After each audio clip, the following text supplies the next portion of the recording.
Hi everyone, কিছুদিন আগে যেহেতু বাবা মারা ব্যাঙ্গালোর এসছে, তাই আজ একটু রেডি শেডি হয়ে গেছি একটু এদিক ওদিক ঘুরতে যাওয়া বলে।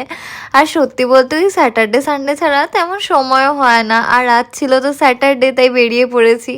আর প্রথমেই এসেছিলাম ওই ব্যাঙ্গালোর প্যালেস, ভিতরটাই বেশ ভালোই গাছপালা ছিল আর ওই দেখা যায় প্যালেস।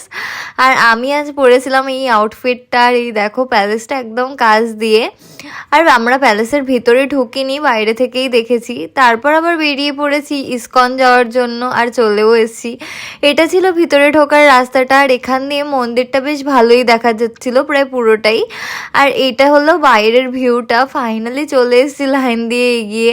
আজ একটু বেশ ভালোই রোদ উঠেছিল, যদিও এখানের ওয়েদার ভালোই, তবুও বেশি রোদে এতক্ষণ থাকা যায় না, তাই না? সেই সকালে বেরিয়েছি, এরপর ঠাকুর ঠাকুর দেখে প্রণাম করে উপরে চলে আসি। আর এখানে ভিডিও করা পুরোই প্রহিবিটেড ছিল, তাই করিও নি। তারপর আমরা একটু খাওয়া দাওয়া করে আস্তে আস্তে বেরোই। আর এই দেখো এই জায়গাটা বেশ সুন্দর লাগছিল।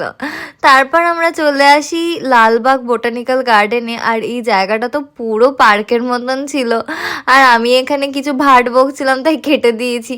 তারপর বাড়ির উদ্দেশ্যে রওনা দিই। ব্যাস এভাবেই কাটালাম দিনটা। চলো টাটা।